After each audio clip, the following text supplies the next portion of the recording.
নমস্কার বন্ধুরা, বন্দনা রান্নাঘরে আপনাদেরকে স্বাগত জানাই।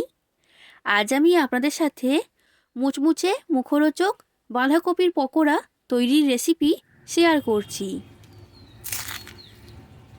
আওয়াজ শুনে বুঝতেই পেরেছেন বাঁধাকপির পকোড়াটা কতটা মুচমুচে তৈরি হয়েছে। এই শীতকালে চা বা কফির সাথে এই রকম পকোড়া থাকলে তো ব্যাপারটা পুরো জমে যায়। তবে বন্ধুরা, আমি অনেকের কাছেই এটা শুনে থাকি যে বাড়িতে বাঁধাকপির পকোড়া তৈরি করলে সেটা ঠিকমতো মুচমুচে তৈরি হয় না, পকোড়াগুলো নরম বড়ার মতো তৈরি হয়। তাই একদম পারফেক্ট মুচমুচে বাঁধাকপির পকোড়া কিভাবে তৈরি করবেন সেটা জানার জন্য আপনারা আমার এই রেসিপিটা পুরোটা দেখুন। আমি প্রত্যেকটা টিপস এই ভিডিওর মধ্যে বলে দিয়েছি। আশা করছি আপনাদের সকলের রেসিপিটা খুবই ভালো লাগবে। আর ভালো লাগলে লাইক, শেয়ার, কমেন্ট করে দেবেন। আর আমার চ্যানেলটা যদি এখনও পর্যন্ত সাবস্ক্রাইব না করে থাকেন তাহলে আমার চ্যানেলটা সাবস্ক্রাইব করে দেবেন। বাঁধাকপির পকোড়া তৈরি করার জন্য আমি এখানে একটা বড় সাইজের বাঁধাকপি নিয়েছি। এটার ওজনে মাপ হচ্ছে 1 কেজি। এবার এই বাঁধাকপির অর্ধেকটা আমি এখানে পকোড়া তৈরি করার জন্য নিয়েছি। এবার এই বাঁধাকপিটাকে একটা ছুরির সাহায্যে এই রকম সরু আর লম্বা করে কেটে নিচ্ছি। বাঁধাকপিটা খুব বেশি মোটা করে কাটলে তখন পকোড়াগুলো মুচমুচে তৈরি হবে না, তাই এই রকম সরু করে কাটারই চেষ্টা করবেন। তো আমার এখানে সব বাঁধাকপিটা কাটা হয়ে গেছে। এবার এই বাঁধাকপিটাকে আমি জল দিয়ে ভালো করে পরিষ্কার করে ধুয়ে নেব আর বাঁধাকপির মধ্যে থেকে জলটাকে ঝরিয়ে নেব। তো দেখুন বন্ধুরা, বাঁধাকপিটা ধোয়া হয়ে গেছে আর এর মধ্যে থেকে জলটাকে ভালো করে ঝরিয়ে নিয়েছি। এবার আমি এখানে নিয়েছি একটা বড় সাইজের পেঁয়াজ। এই রকম বড় সাইজের পেঁয়াজ না থাকলে তখন দুটো পেঁয়াজ এখানে আপনারা ব্যবহার করবেন। এবার পেঁয়াজটাকে সরু আর লম্বা করে কেটে নিতে হবে। পেঁয়াজ বেরেস্তা তৈরি করার সময় যেমনভাবে কাটা হয় ঠিক সেই রকম করেই কেটে নিচ্ছি। তো দেখুন বন্ধুরা, এই রকম সরু করে পেঁয়াজটাকে আমি কেটে নিয়েছি। এবার বাঁধাকপির মধ্যে পেঁয়াজটা আমি দিয়ে দিলাম আর এরপর দিচ্ছি 4টে কাঁচা লঙ্কা কুচি। আপনারা যতটা ঝাল খেতে পছন্দ করেন সেই অনুযায়ী দিয়ে দেবেন। এবার কয়েকটা মশলা আমি এর মধ্যে দিয়ে দিচ্ছি। তো সবার প্রথমে দিলাম সামান্য পরিমাণ হলুদের গুঁড়ো। হলুদ দেওয়ার কারণে পকোড়ার রঙটা খুবই ভালো হবে। এরপর দিচ্ছি লঙ্কার গুঁড়ো। যতটা ঝাল খেতে আপনারা পছন্দ করেন সেই অনুযায়ী লঙ্কার গুঁড়োটা এখানে দিয়ে দেবেন। হাফ চামচের মতো জিরে গুঁড়ো আর হাফ চামচের মতো ধনে গুঁড়ো এর মধ্যে দিয়ে দিলাম। আর জিরে গুঁড়ো ধনে গুঁড়োটা খুব বেশি দেওয়া দরকার নেই, অল্প করেই দিতে হবে। এবার দিয়ে দিচ্ছি স্বাদ অনুযায়ী লবণ আর স্বাদ অনুযায়ী বিট নুন। বিট নুন দেওয়ার কারণে বাঁধাকপির পকোড়া টেস্টটা খুবই ভালো হবে। এরপর হাফ চামচের মতো জোয়ান নিয়েছি।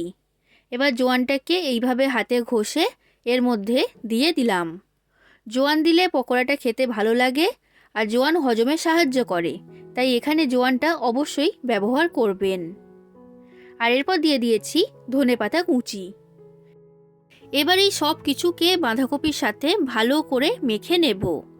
আর এটা মাখার সময় কিন্তু এইভাবে হাত দিয়ে চেপে চেপে মাখতে হবে। এর মধ্যে আমি লবণ দিয়েছি। তো লবণ দেওয়ার কারণে বাঁধাকপির মধ্যে থেকে অনেক পরিমাণে জল বের হবে আর বাঁধাকপিটা খুব ভালো মতো নরম হবে। তো দেখুন বন্ধুরা, আমি সব কিছুকে ভালো করে মেখে নিয়েছি। এবার বাঁধাকপিটাকে ঢাকা দিয়ে আমি রেখে দিচ্ছি 10 মিনিটের জন্য। দেখুন বন্ধুরা, 10 মিনিট হয়ে গেছে। আমি পাত্রের ঢাকনাটা খুলে নিয়েছি। বাঁধাকপিটা আগের তুলনায় এখন পরিমাণে অনেকটাই কমে গেছে, দেখে বুঝতেই পাচ্ছেন।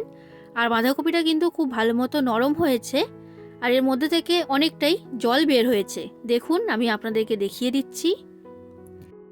এবার বাঁধাকপির মধ্যে দিয়ে দিচ্ছি ছোট চামচের 1 চামচের মতো আদা বাটা। আদা বাটা দিলে পকোড়াটা খেতে ভালো লাগে, তাই আমি এখানে ব্যবহার করেছি। আদাটাকেও ভালো করে এর সাথে মিশিয়ে নিলাম। এরপর দেখুন বন্ধুরা, আমি এখানে নিয়েছি বেসন। বড় চামচের 4 চামচের মতো বেসন এর মধ্যে আমি দিয়ে দিচ্ছি। আর এরপর নিয়েছি চালের গুঁড়ো। চালের গুঁড়ো দিলে বাঁধাকপির পকোড়াটা খুবই মুচমুচে তৈরি হবে।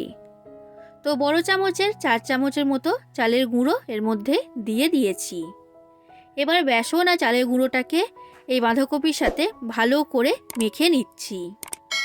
এই সময় একটা ইম্পর্টেন্ট টিপস আপনাদেরকে বলে দিচ্ছি বন্ধুরা, বেসন আর চালের গুঁড়ো এখানে খুব বেশি পরিমাণে দেওয়া যাবে না। বেসন আর চালের গুঁড়ো বেশি হয়ে গেলে তখন এই পকোড়াগুলো বড়ার মতো তৈরি হবে, তার ফলে এটা মুচমুচেও হবে না আর খেতেও ভালো লাগবে না, নরম হয়ে যাবে। তো দেখুন বন্ধুরা, এই বাঁধাকপির পকোড়ার মিশ্রণটা তৈরি করতে আমার এখানে মোট বড় চামচের 5 চামচ বেসন লেগেছে আর বড় চামচের 5 চামচ চালের গুঁড়ো লেগেছে। আর এই মিশ্রণটা দেখে বুঝতেই পারছেন খুব বেশি কিন্তু পাতলা হয়নি। এই রকম শক্ত করেই মিশ্রণটাকে তৈরি করতে হবে। এবার এই বাঁধাকপির পকোড়াটা ভাজার পরেও যাতে অনেকক্ষণ পর্যন্ত মুচমুচে থাকে, তো সেই কারণে একটা উপকরণ দিতে হবে। সেটা হচ্ছে গরম তেল। গ্যাসের মধ্যে কড়াইতে সাদা তেল গরম হতে বসিয়ে দিয়েছিলাম, তেলটা ভালো মতো গরম হয়ে গেছে। এবার বড় চামচের 2 থেকে 3 চামচ গরম তেল আমি এর মধ্যে দিয়ে দিচ্ছি। আর এই তেলটাকে ভালো করে এই পকোড়ার মিশ্রণের সাথে বা ব্যাটারের সাথে মিশিয়ে নিচ্ছি। তো দেখুন বন্ধুরা, এটা এখন আমার তৈরি হয়ে গেছে। এবার বাঁধাকপির পকোড়াগুলো আমি ভেজে নেব। কড়াইতে আগেই আমি তেলটাকে ভালো করে গরম করে নিয়েছিলাম। এবার এই গরম তেলের মধ্যে এই রকম ছোটো সাইজের করে বাঁধাকপির পকোড়াগুলো একটা একটা করে ছেড়ে দিচ্ছি। আর এখানে পকোড়াগুলো দেওয়ার সময় কোনো রকম শেপ দেওয়া দরকার নেই, এইভাবেই দিয়ে দেবেন। তাহলে দেখবেন পকোড়াগুলো দেখতেও সুন্দর লাগবে আর এর ফলে কিন্তু পকোড়াটা খুবই মুচমুচে তৈরি হবে। এবার গ্যাসের ফ্লেমটা লো থেকে মিডিয়াম ফ্লেমে রেখে বাঁধাকপির পকোড়াগুলোকে আমি ভেজে নেব। বন্ধুরা, রেসিপিটা ভালো লাগলে লাইক করে দেবেন, শেয়ার করে দেবেন আর কমেন্ট করে জানাবেন কেমন লেগেছে আপনাদের এই বাঁধাকপির পকোড়া রেসিপিটা। আর আমার চ্যানেলটা যদি সাবস্ক্রাইব না করে থাকেন তাহলে অবশ্যই আমার চ্যানেলটা সাবস্ক্রাইব করে দেবেন। তো দেখুন বন্ধুরা, এই বাঁধাকপির পকোড়াগুলো আমার ভাজা হয়ে গেছে আর এগুলো খুবই মুচমুচে তৈরি হয়েছে। আওয়াজ শুনে বুঝতেই পেরেছেন যে বাঁধাকপির পকোড়াটা কতটা মুচমুচে তৈরি হয়েছে। ঠিক একই রকমভাবে আমি সব বাঁধাকপির পকোড়াগুলো ভেজে নেব। তাহলে বন্ধুরা, আপনারা বাড়িতে অবশ্যই একবার আমার এই রেসিপিটা ফলো করে বাঁধাকপির পকোড়া তৈরি করবেন আর কেমন লেগেছে সেটা আমাকে জানাবেন। আজ আসি বন্ধুরা, আবার দেখা হবে অন্য কোনো দিন অন্য কোনো রেসিপির সাথে। ধন্যবাদ।